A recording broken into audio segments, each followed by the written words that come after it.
Olha que interessante. Muitas vezes se fala da honra, da coragem, do soldado na guerra, tudo aquilo. Porém, essa matéria aqui do Decifrando la Guerra, que é um site de geopolítica em espanhol, ele vem trazendo o uso de drogas na guerra. Olha que coisa.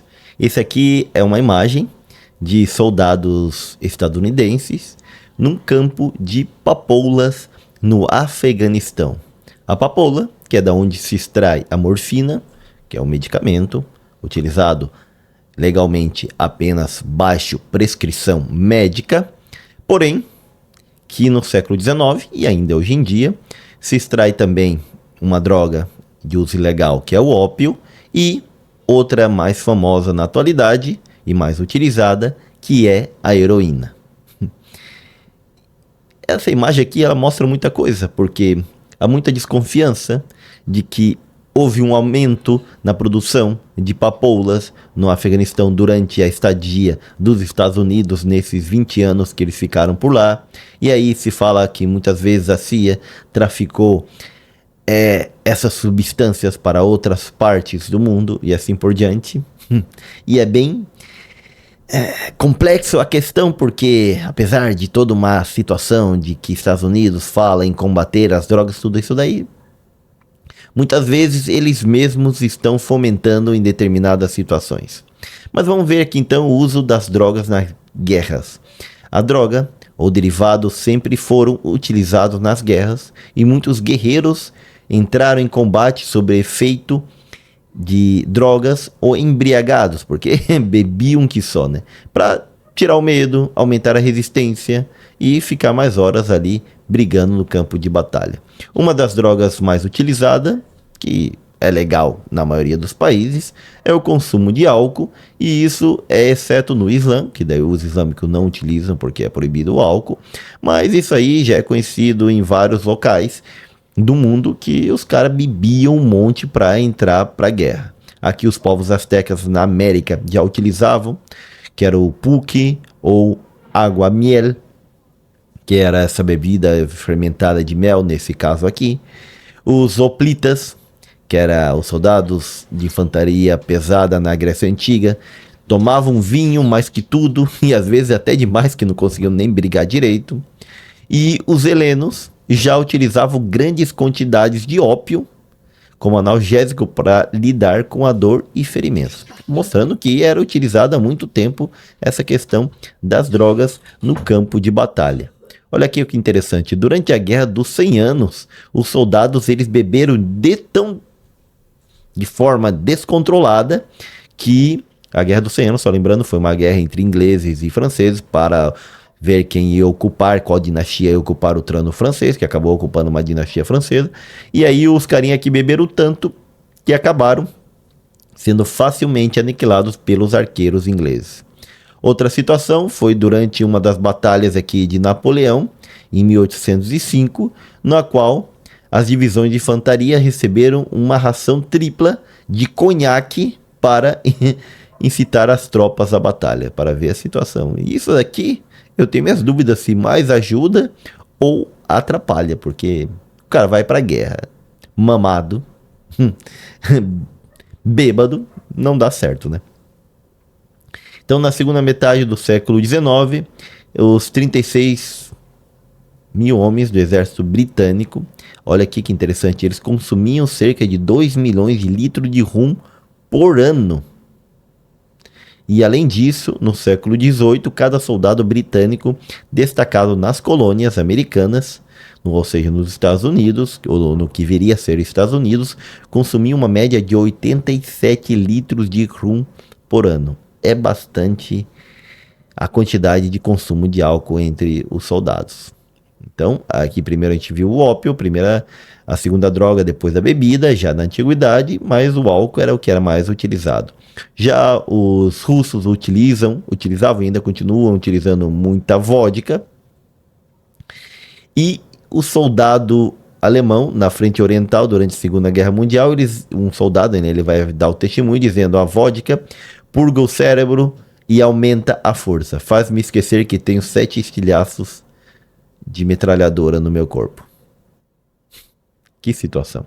Bom, além do álcool, há outras drogas que foram utilizadas ao longo do tempo. Por exemplo, os vikings costumavam utilizar cogumelos alucinógenos, psicodélicos, para ficar doidão e ir para a guerra, entrar num estado de euforia e frenesi, dizendo vamos lutar, que se morrermos temos Valhalla e se vencermos não importa, que continuamos sendo um grande guerreiro para herdar de qualquer forma o Valhalla. Os Zulus também ingeriam certas plantas mágicas, que possivelmente causavam esse efeito alucinógeno, e até mesmo seitas islâmicas, que apesar de não utilizarem álcool, que eram os assassinos nizaris, eles acabavam utilizando hashish, que é esses carinha aqui que se tornaram no videogame, nos jogos, o Assassin's Creed, que daí vem o nome Hashins, de onde vem o nome assassinos, porque se refere àqueles que utilizavam os hashishes para matar e assim por diante.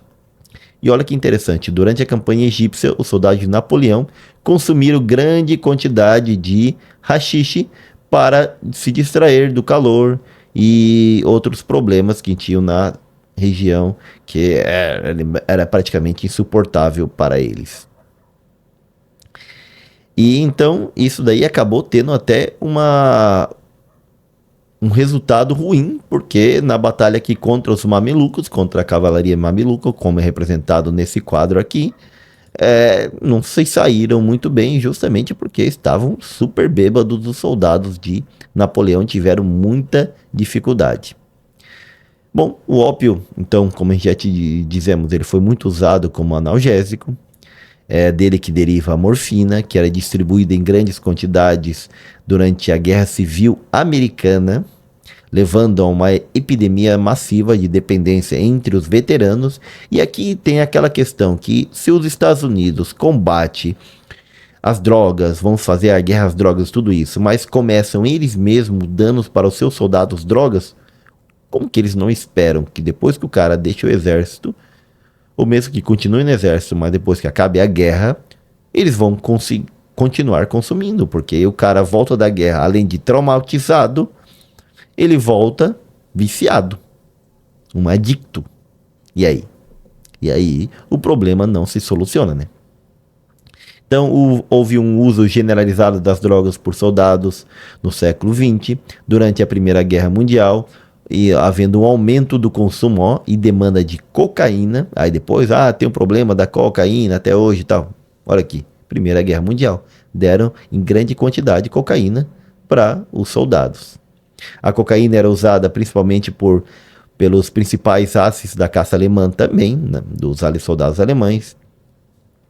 Também foram administrados a soldados australianos em Galípoli, e era regularmente fornecida às tropas britânicas na forma de comprimido. Toma aí um comprimidinho para aumentar a energia, para aguentar mais horas de batalhas e tudo isso daí. Para você ficar mais animado para a guerra.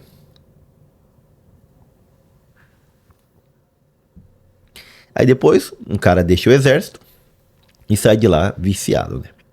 A Primeira Guerra verdadeiramente farmacológica foi o Vietnã, onde 60% dos soldados americanos fumavam maconha. E depois vamos proibir a maconha. Você já dá maconha para todo mundo lá no exército, e depois, quando o cara volta para casa, obviamente o cara quer continuar usando. Agora, a grande dúvida disso daqui é, de quem que eles compravam isso daqui? Compravam de forma legal de alguém? Porque me parece que tudo isso daqui era adquirido de forma ilegal de vários narcotraficantes, do qual o próprio Estados Unidos quer combater depois. Em 1973, 70% das tropas no Vietnã usavam algum tipo de narcótico, seja maconha, seja anfetamina, seja heroína, morfina, ópio, sedativos ou outras coisas alucinógenas. O exército dos Estados Unidos chegou a implementar um programa de teste de urina em massa chamado Operação Fluxo Dourado.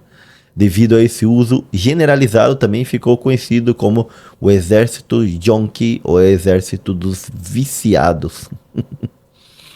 Para ver a situação, né? Minha garganta aqui tá ruim, deixa eu botar isso aqui na garganta, peraí. E aí, continuando.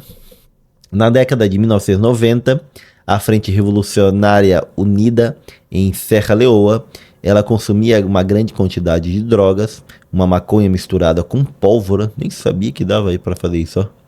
Na qual elas administravam especificamente as crianças soldados através de corte na pele para ela realmente ter aquela coragem de combater tudo, até porque boa parte são adolescentes, crianças que iam para o combate.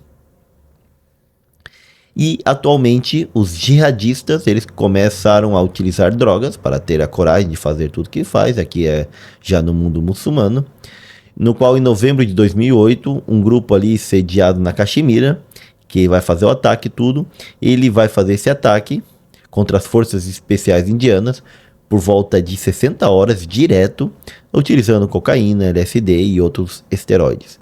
E uma droga que vai ficar cada vez mais conhecida, que é utilizado pelos jihadistas, é o Captagon, ou fenetilina, que é a droga preferida do Estado Islâmico, que foi inventada em 1961, e é um tipo de anfetamina que atenua ou diminui o medo, suprime a dor, tira a dor, e aí faz com que o cara, ele não tem medo, e não tem dor, então ele pode ir lá e atacar com tudo. Porém, é extremamente viciante, então o cara faz o ataque e volta viciado. O exército americano também ele fornece, ó, aqui, ó, dextroanfetamina, mais uma anfetamina para os seus pilotos, de forma controlada, mas utiliza. A China desenvolveu uma nova droga agora chamada Night Eagle, com potencial de uso militar também. E assim é bastante usado. Olha aqui, durante a Segunda Guerra Mundial, tanto o eixo como o aliado usaram vários tipos de anfetaminas, metanfetaminas para combater a insônia dos soldados, estimular a coragem, a resistência.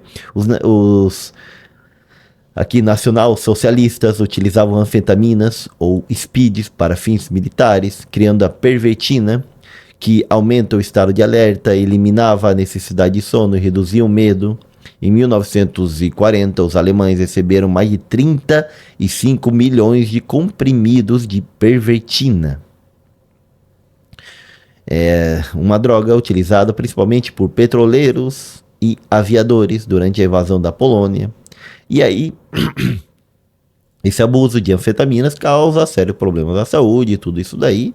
E o vício e também a indisciplina entre as tropas, que é onde o soldado vai lá e comete atrocidades que em uma situação normal nunca faria. E também se acredita que o próprio pintor austríaco era viciado em vários tipos de drogas, como afirma o seu médico, ou melhor, segundo afirmou o seu médico, na qual injetava diariamente o coquetel, que era uma mistura de esteroides, opiáceos e outras substâncias. Para ver a situação, né? O exército britânico e o americano também utilizaram várias drogas na Segunda Guerra Mundial. A Speed era mais consumida nas batalhas do Pacífico e na África. Os aviadores britânicos ingeriam grandes quantidades dessa substância para lidar com a fadiga dos longos dias de voo através do Atlântico. E se acredita que o seu uso foi fundamental para a vitória sobre a aviação alemã. Então, toda aquela honra, toda a valentia, a coragem do soldado muitas vezes está atribuída ao seu corpo aguentar grande quantidade de drogas para utilizar em combate. Olha aqui, ó. Na batalha do Alamein, na África, o general britânico Montgomery, pouco antes da ofensiva, ordenou que 100 mil comprimidos de anfetaminas fossem distribuídos entre suas tropas na esperança de que isso influenciasse uma vitória sobre Rommel. Para você ver. E aqui, ó, os paraquedistas britânicos ali também na Holanda utilizaram também essas anfetaminas para lidar com as demandas de combate. No total, 72 milhões de comprimidos de anfetaminas foram usados durante o conflito, né? Em 1942, a Força Aérea dos Estados Unidos adquiriu grandes quantidades de anfetaminas usadas por pilotos bombardeiros em suas longas missões sobre a Alemanha e o Japão.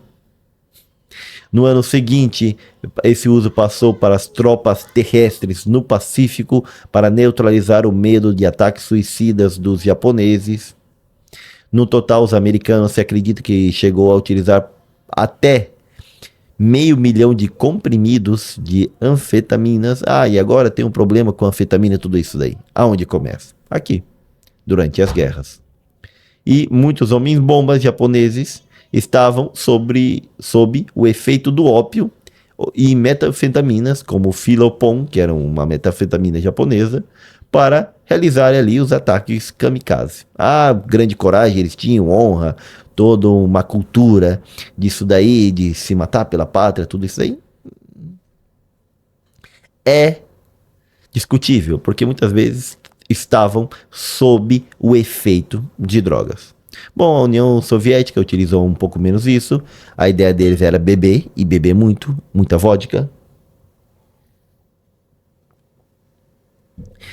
Mas, ocasionalmente, também utilizavam cocaína para combater a fadiga e tudo mais. A Finlândia também aqui, ó, adquiriu uma grande quantidade de heroína, morfina e ópio para combater ali no inverno terrível contra os soviéticos, e chegou a distribuir 250 milhões de heroína e morfina. Além disso, comprou do Terceiro Reich 850 mil comprimidos de pervitina da Alemanha para suas unidades especiais. Agora olha o detalhe. Eles recomendavam dar essas drogas principalmente para os líderes de unidades, porque muitas vezes, se desse para todos os soldados, corria o risco de que ele começasse a competir entre eles, também gerasse muita indisciplina, briga, e aí acabasse tendo um resultado negativo em tudo isso. Então, eles colocam aqui que apesar de ter bastante documentação disponível que fala sobre isso, é pouco discutido na mídia, nos jornais e tudo mais, porque é um tema tabu e que mostra que boa parte dessa valentia, desse heroísmo, tudo, não existe na verdade. É o soldado baixo uso de drogas que vai fazer o que está sendo mandado e até muitas vezes mais, fazendo atrocidades terríveis, porque está sob o efeito de drogas. Agora mesmo, na guerra da Rússia e da Ucrânia, se sabe que estão se utilizando uma grande quantidade de maconha, cocaína, anfetaminas e tudo mais, tanto por tropas russas como por tropas ucranianas. E ali, no dia que atacaram Israel, 7 de outubro de 2023, se sabe que boa parte dos que atacaram estavam sob o efeito desse Captagon, que é a droga dos jihadistas, para não terem medo e também suprimir ali a capacidade cerebral de cometer atrocidades contra aquela população. E aí, por isso que fizeram atrocidades ao entrarem e invadir Israel. Para a gente ver que boa parte das guerras, então, seriam diferentes se não estivessem os soldados sob o efeito de drogas. E aí, só é capaz, então, de ter um grande resultado na guerra se utilizarem drogas? Essas drogas que depois que o cara deixa o exército, continua viciado, e é aí que o Estado fala em combater, que o próprio Estados Unidos fala em guerra às drogas, mas que um momento eles estimulam, compram dos narcotraficantes de forma ilegal, vende para o seu exército, dão para o seu exército e depois, vamos combater tudo isso daí. É uma hipocrisia, né? E aí, o que você acha de tudo isso? Deixe nos comentários. Eu sou o professor Gessé Santiago e aqui buscamos fazer uma análise da política nacional e internacional, porém sem políticos e sem ideologias de estimação.